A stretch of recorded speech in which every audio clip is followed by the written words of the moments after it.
Olá, quarto ano, tudo bem? A tia ficou de mandar digitadinho tudo que a gente conversou e que a gente falou ontem na nossa revisão, né? Mas aí eu preferi mandar um vídeo pra vocês porque aí fica mais claro, fica mais tranquilo e a gente consegue revisar junto, tá? A nossa live de ontem foi sobre a revisão de conteúdo da disciplina de educação física. Então vamos lá, a tia pontuou aqui os pontos e a gente vai conversando e a gente vai passando, tá bom? Nós começamos falando sobre as brincadeiras, né? E essas brincadeiras que aconteciam de forma muito diferente nos dias de hoje comparado aos dias lá de trás, né? E falando sobre os dias lá de trás, a gente começa falando que a cultura brasileira, o nosso folclore, ele é passado de geração em geração, né? A gente só consegue aprender com os mais velhos, né? O que o avô, o que a avó, o que a mamãe, o que eles passam pra gente é aquilo que a gente vai continuar transmitindo, né? Sobre o folclore, sobre as danças, os costumes, as brincadeiras, né? As lendas, né? Os personagens, tudo isso a gente recebe de uma geração e passa para outra geração. Por isso que é de geração em geração, entendeu? E a gente vai continuando falando do seguinte: as invenções tecnológicas. Né? O que a gente vive hoje em relação às invenções tecnológicas? Lembra que a tia mostrou isso, até um vídeo, uma fotozinha do Avatar, que foi um dos primeiros videogames a serem lançados? E lembrando disso, é importante dizer que a invenção tecnológica, a tecnologia, o computador, né, os videogames de hoje em dia, tudo começou em 1980. Então, não tem muito tempo, mas também não tem pouco tempo. A tecnologia, os estudos que estão aumentando para cada vez mais trazer para a gente novidades.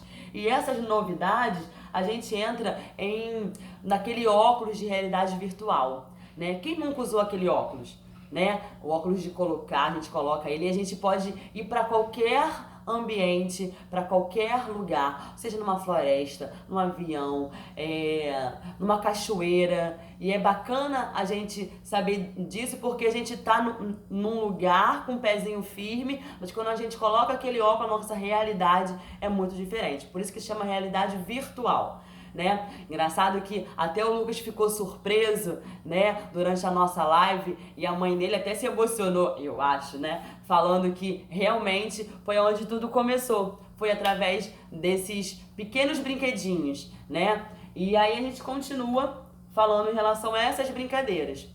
Só que aí a gente acaba tendo uma controvérsia porque tivemos brincadeiras muito bacanas lá atrás e que hoje a gente pouco conhece, mas a gente ainda brinca, né? Nós falamos esse trimestre sobre a peteca, né? Que como ela era feita, como ela era construída, né? Ela chegou ao Brasil através dos portugueses, eles que trouxeram a peteca pra cá, né? De uma forma mais tranquila e tal, eles trouxeram pra cá, tá bom? E aí a peteca é muito simples de fazer, nós construímos juntos, só que a peteca, ela é um jogo muito fácil, né? O objetivo dela é ela passar por cima da rede, né?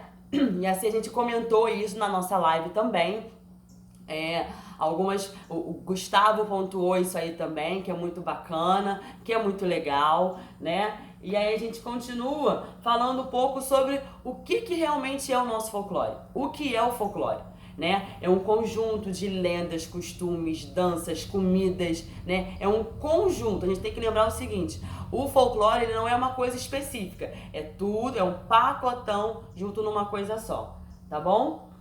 E lembra, partindo desse princípio também, continuando, perdão, a gente lembra de alguns jogos. Por exemplo, o pique-bandeira, né? O pique-bandeira, nós comentamos que o pique-bandeira é o quê? A tia até mostrou o desenho. É sair de um lado e até o outro do campo. Isso aí. E aí, como é que é o objetivo desse? É conquistar o outro campo do amigo, né? O outro campo adversário. A gente consegue identificar isso através do basquete. A gente comentou que através do basquete, através do futebol, através do handball, que o objetivo é sair do seu campo e até o campo adversário.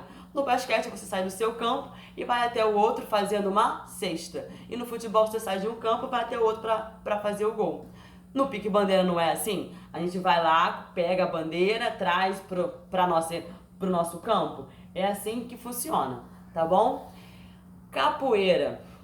Capoeira, trazida pelos escravos, né? Chegou ao Brasil através do Nordeste. Acho que, se eu não me engano, foi o Gustavo que me perguntou isso. Tia, como que a capoeira chegou no Brasil? Chegou no Brasil através do Nordeste, né? Que é onde os escravos começaram a chegar no país. Chegou pelo Nordeste, veio descendo, descendo, descendo. E quando a capoeira começa a frequentar, a participar, quando os escravos, perdão, começam a frequentar as grandes cidades, eles começam a se defender com a capoeira.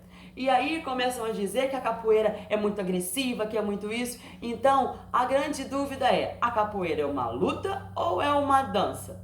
Pra gente, na nossa conversa na live ontem, a gente conseguiu chegar ao entendimento que é uma luta, né? Também não está errado. Então, a capoeira, ela segue essa cultura, ela transmite isso com muita força, né? Pelos escravos, que eles demonstram, eles apresentam, né? A tia até comentou na live que a capoeira ela era praticada como forma de dança nas senzalas, uma forma que os escravos tinham, né, de estar ali lembrando da sua cultura. Mas, de uma certa forma, ela era a luta como forma de defesa que eles tinham, né, numa cidade nova, num lugar novo, né? Então, assim, saindo um pouco da capoeira, a gente relembra um pouquinho em relação ao nosso folclore, porque a gente falou lá de basquete, a gente falou de futebol, e o futebol é muito engraçado porque como surgiu o futebol, né? Como apareceu? O futebol apareceu, ele começou a ser praticado na Inglaterra, né? Mas assim, ele surge,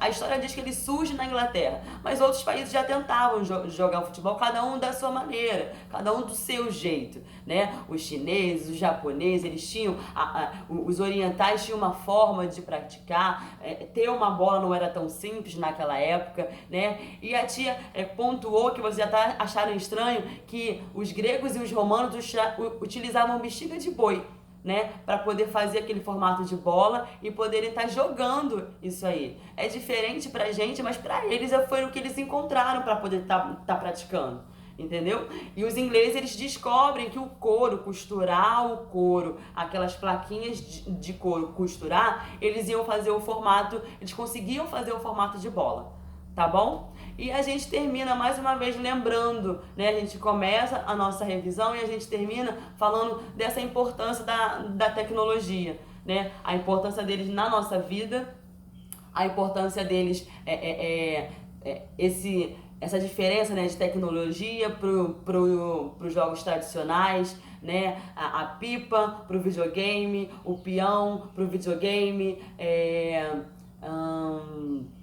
os tablets, né, pro videogame, então, os tablets, perdão, por peteca. Então, são duas possibilidades muito diferentes, né? A tecnologia versus os jogos de ontem, né? Os jogos de ontem, que são o quê? Aqueles jogos mais simples, né? Que a gente acabou de falar. E que, na verdade, por exemplo, pique-bandeira a gente brinca no colégio, no recreio. Vocês lembram disso? Né? Teve alguém que falou assim, nossa tia, tô morrendo de saudade do recreio e tal. Então, é aí que a gente começa a lembrar quanto é importante a gente estar numa quadra, a gente estar na rua brincando com um amigo, com um vizinho, com os primos, e sair um pouco dessa realidade virtual, sair um pouco desse videogame, desse tablet, desse telefone.